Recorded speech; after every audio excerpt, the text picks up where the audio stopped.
So you got this guy named Jerrald, right? Now, Jerrald, he's been homeless for about 4 to 5 years now. You know, he used to be on top.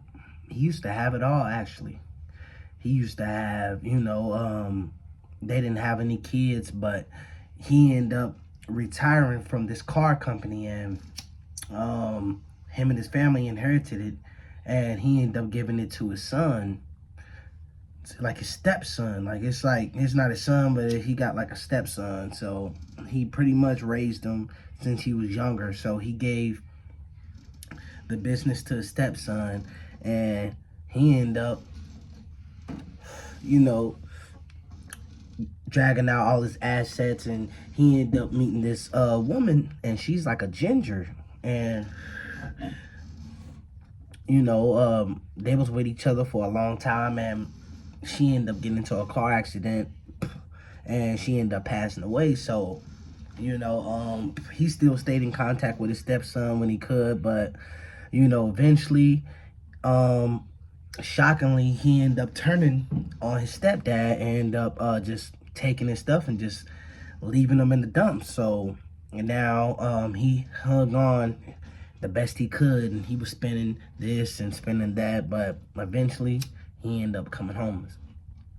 So he ended up being on the streets. Now, let's fast forward him. He's in the alley, right? And he got a fifth of that Jim Beam, and he just took the little last swig of the bottle, so he ended up throwing it up against the building, breaking the glass, and he ended up looking, down the alleyway, and he seen a guy with a black hoodie over his head, but he turned around and started walking. He's like, "Hey, you need something?" And the guy just kept walking, so he go dumpster diving, and he goes and see what food he can find, and he ends up dragging out some old pasta, like with some garlic bread, out of the trash. He ended up taking the hair off of it, and he ended up eating around it. But while he's searching through the trash, he sees a newspaper, and it says "missing homeless people." So he says, he throws it, and he continues looking. So let's fast forward to the next day. He ends up, this is one of his lucky days. He ended up getting, a decent amount of money. Someone ended up handing him a 20. So what he do? He don't do any drugs, but he does drink. So he goes and buys some Hennessy, and he ends up going to buy some chips and like one of them store sandwiches, like already made sandwiches. So he goes, he's drinking, and now it's nighttime, and he's down to the last wig, so he ends up passing out. Now, when he sleep, he has a little thing that's over like his box, like where he set some cans a certain way, so if somebody was to walk by, it'll wake him up. But he was so drunk, he didn't even know that the cans was knocked over.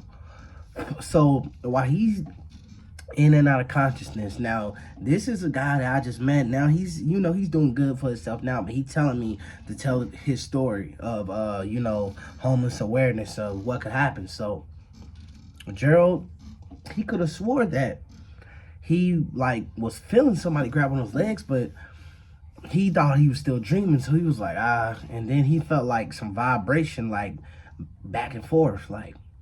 So he wakes up, and he's in like this room, but he ain't chained up, he ain't tied up. But he's in this room, and he's like, "What the, hello?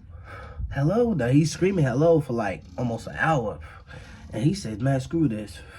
He ends up looking, and he ends up moving this big old, like this big old cabinet thing. And cause one door was right here, but it was locked. But he moved this little dresser, like cabinet thing, and there was a door behind there. So he opened it, and it was in this little abandoned room. So he's looking around, and he's sneaking through this building. Now it's really cold at this point. So he's sneaking through the facility, and he ends up seeing, like, he gets this foul smell. Like, he's like, oh, and he's walking through this weird building. And it looks like, it's been ran down for a long while, but it's like, he knows something's going on. So it's almost like he's in a freezer or something. So he gets down there and he slides like how at the jobs, like at McDonald's or fast food, how the freezers look, how you gotta open them. Well, that's how it looked. So he opens that up, y'all. And this is where it's about to get crazy. He sees these long plastic bags hanging from the ceiling, like in this room. But when he looks real close, he sees that it's humans, and they're no clothing at all, and they're dead, and their blood just dropping in this big old, like, open, like, rinsing thing at the bottom. Like, it's like a hole in the bottom, like in the middle part of the floor, and it's just blood sinking all the way down. And he's like, ooh, and he starts throwing up everywhere. So by that time, he hears something. So he hides behind the thing, and these two big old guys run in. They're looking like this, and they leave out the room and say, we don't know where he went at. And soon, they go out that way. He looks out the door, and as soon as they turn the corner down that way, he runs this way and runs right out the door. Now, he almost gets hit by this dude on a motorcycle, but after stopping, the dude was packed, and he was like, hey, man, if you try anything, he's like, no, man, I just got kidnapped, bro. Just ride me to the nearest store so I can call. So he ends up letting the dude ride or whatever, man. He drops the dude off, and he never called the police, though. I don't know why he never called the police. But he said that happened to him. And after that, shoot, he just said homeless people kept going missing. And after that, he just said he couldn't be on the streets no more. He started going in, filing for jobs, and that's how he got back on his feet. But yeah, man, that's the story of Jerrald, though, man. If you like this, like, comment, subscribe.